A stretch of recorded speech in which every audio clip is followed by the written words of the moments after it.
Ternyata di kami ini ada 216.000 data ganda. Kemarin membersihkan 67.000 data ganda. Data ganda ini data ya namanya sama, nicknya sama, terus tanggal lahir sama, itu ganda kan, jelas dan identik. Sehingga kalau ada data mutakin 4 orang, yang 3 dihilangkan, yang 1 dipertahankan. Oke pemirsa Kabar Nusantara ini, jumpa kembali bersama saya Kang Bowo. Kali ini kita akan berbicara dengan narasumber berikutnya, yaitu Kang Mutakin bagian Perdatin. Selamat siang Kang, Sampurasun. Sampai selamat siang. Kumaha damang? Alhamdulillah, samulihna. Alhamdulillah. Yang penting mas sehat Kangnya. Nah, eta sehat walafiat kedua artos. Ini kan berbicara bagian apa, divisi Perdatin ini kan salah satu divisi yang cukup sakral gitu kan. Apalagi ketika penyelenggaraan pemilu ini kan awal ataupun sukses ataupun enggaknya pemilu kan dari penataan ini kan. Nah, sejauh ini divisi Perdatin ini sudah sampai mana sih Kang untuk persiapan pelaksanaan pemilu ini kan? Terkait tugas dan wewenang yang saya lakukan ya, prinsipnya kami di Perdatin itu top down, artinya kami melaksanakan apa yang sudah digariskan dalam regulasi yang sudah dijelaskan dalam PKPU nomor 3 dan 4 ya, kami memang itu ada peranannya, salah satunya kami perencanaan PKPU 4. Jadi perencanaan itu awal-awal tahapan. Jadi dari 3 tahun ini pertama kali itu perencanaan, itu perencanaan terkait regulasi maupun anggaran, itu yang kami lakukan sampai bulan Juni ya, itu masih melakukan perencanaan sampai tahun 2024 masih melakukan perencanaan. Jadi dari 11 tahapan pemilu 2024 itu tahun ini dua tahapan yang kami lakukan. Satu perencanaan program dan anggaran, 2 pemutakhiran data. Terkait pertanyaan Kang Bowo terkait pemutakhiran data DPT, sampai saat ini kami belum masih pra pemutakhiran data ya. Karena menurut PKPU 3 2022 pemutakhiran data ini dilakukan 18 bulan sebelum pemungutan suara. Itu 14 Oktober 2022. Artinya sekitar 21 harian lagi ya, 14 Oktober. Oh, berarti 14. Masih ada waktu. Masih ada waktu ya. Lagi. Nah, pra itu apa yang dilakukan sebelum pemutakhiran data ya, sesuai PKP nomor 6 2021. Jadi di data kami di KPU kami melakukan data berkelanjutan. Jadi kami melakukan pemutakhiran data secara berkelanjutan dengan dasarnya itu adalah DPT terakhir 2019.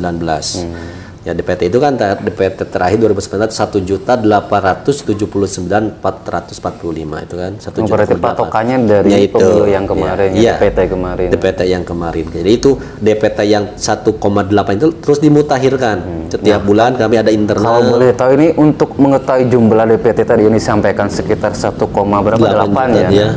Ini apakah dari beberapa instansi, lembaga, atau dari mana saja ini Kang yang KPU ambil ini, dari yang nantinya lolos jadi DPT gitu kan? Apakah dari Dinas A, Dinas B, atau dari mana aja itu Kang?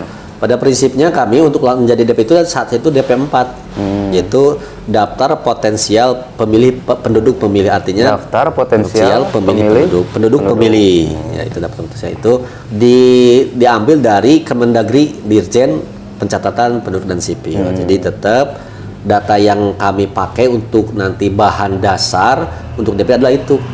Itu yang sudah dimutakhirkan oleh dinas terkait, disandingkan dengan DPP tadi. Jadi DPP kami yang dilakukan dimutakhirkan setiap bulan, nanti disandingkan di Dirjen antara KPU RI dengan Dirjen, disandingkan, dicermati, nanti hasilnya jadi DP4.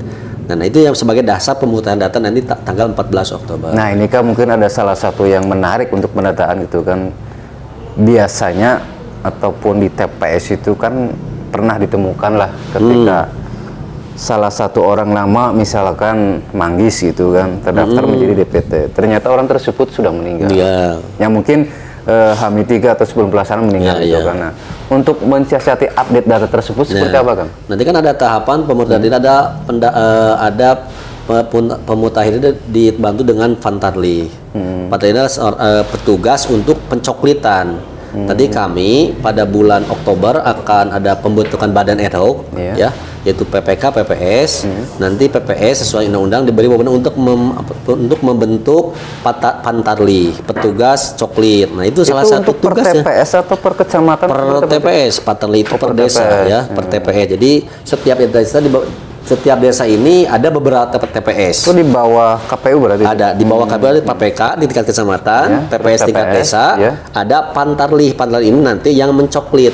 Nanti menjadi salah satu KPPS ini, pantarli ini, PPDP KPPS ini. Ya, itu pantarli ini nanti sebarannya di tiap TPS. TPS di Kabupaten Garut itu sesuai DPB kemarin ada 8.056. Artinya nanti kami menyebarkan di Kabupaten Garut di 42 kecamatan, 442 desa itu 8.056 orang untuk melakukan pencoklitan tadi.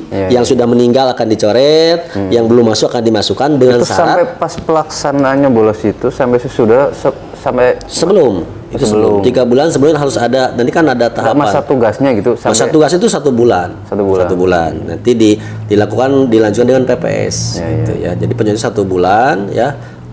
Nanti dilanjutkan oleh PPS langsung nanti ada muncul DPS, langsung ada DPS perbaikan, DPS ada DPT gitu.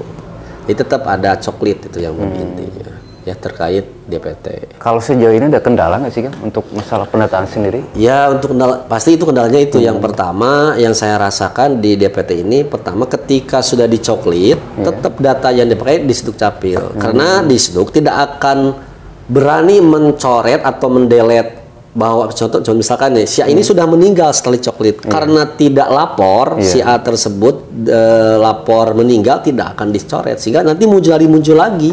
Itu kendala kami. Setelah dicoklit, diteliti memang ini meninggal, tetapi orang tersebut tidak lapor ke desa ngadamel akte kematian, sehingga dinas terkait tidak akan mencoret, sehingga nanti muncul lagi datanya. Itu. Sehingga sering ada kejadian, kenapa orang ini masih ada C6-nya gitu, padahal kan sudah meninggal. Di kami sebetulnya sudah meninggal, cuman kami tidak punya data bahwa ini tidak punya data bahwa ini orangnya sudah meninggal. Kami hanya mendorong supaya orang tersebut, keluarganya memberi surat laporan kematian supaya nanti ditindak ke Disdukcapil. Itu salah satu. Yang keduanya, kadang lah responsif dinas kurang responsif kadang-kadang. Tapi alhamdulillah sampai detik ini Disduk khususnya itu luar biasa mendukung, bekerja sama untuk melakukan pemutahiran data secara berkelanjutan. Sampai sejauh ini ada nggak pengurangan atau penambahan untuk DPT? Dari DPT kami 1.8.900.000 itu kemarin DPT terakhir itu 1.816.000 berapa ya? 1.800.000 hiji genap 3 hiji gitu ya. Jadi nurun 79 ribuan lah turun. Itu yang mengakibatkan turun. Yang pertama, kenapa DPT bisa turun? Pertama kan rasional. Pertama orangnya meninggal. Yang kedua pindah keluar. Pindah keluar dari Garut, misalnya pindah ke luar Garut. Yang ketiga itu data ganda. Ternyata di kami ini ada 216.000 data ganda. Itu dari EKTP atau sebenarnya tidak? Dari data tersebut dari Disdukcapil. Jadi dulu sebetulnya ketika penetapan DPT HP ketiga ya, itu terjadi data ganda. Ya, sehingga kalau dieksekusi dulu sebelum pemungutan itu tidak akan tekaburu lah.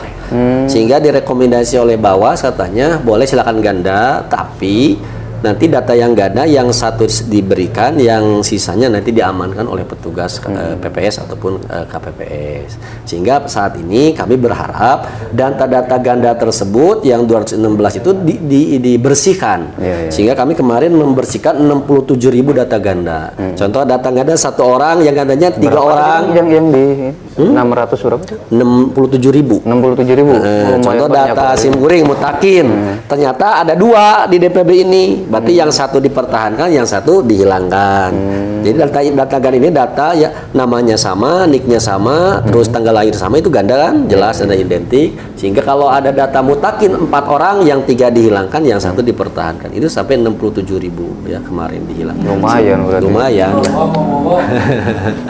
gitu ya. Mungkin ada ini mah nggak Kang, ini kan apa untuk pesan ke masyarakat lah agar ibaratnya bisa membantu kinerja KPU dalam penataan, mungkin termasuk salah satu tadi yang disampaikan agar ketika ada keluarga yang meninggal lebih bijak dan lebih baik laporan ke desa. Nah, mungkin ada pesan-pesan atau yang pertama, pesan kami dari KPU sebagai penyelenggara tingkat kabupaten kepada warga masyarakat Garut yang punya keluarga sudah meninggal, kalau memang sudah meninggal silakan lapor kepada desa ya atau RT RW yang di sekitar. Itu yang pertama. Yang keduanya kepada warga masyarakat Garut silakan dicek apakah sudah terdapat atau belum di aplikasi Peduli Lindungi Hakmu. Di sana bisa masukkan NIK ya. NIK nanti kalau itu sudah terdaftar lah berarti sudah terdaftar di DPB. Kalau sudah dapat di DPB secara otomatis nanti menjadi bahan dasar menjadi DPT. Artinya punya hak memilih karena sesuai Undang-Undang nomor 7 2017 pasal 198 yang memiliki hak memilih itu adalah yang berusia 17 tahun pada hari H atau lebih atau sudah menikah atau pernah menikah, itu yang hak. Tapi yang hak ini bisa menyalurkan hak pilihnya kalau terdaftar di DPT-nya. Salah satunya yang punya hak dapat daftar di DPT adalah yang sudah memiliki e-KTP. Jadi pesan ketiganya, kalau memang belum memiliki e-KTP segera melakukan perekaman di kecamatan yang di sekitar. Itu saja mungkin. Termasuk yang pindah tempat tadi ya? Termasuk yang pindah tempat ada harus langsung melapor ya.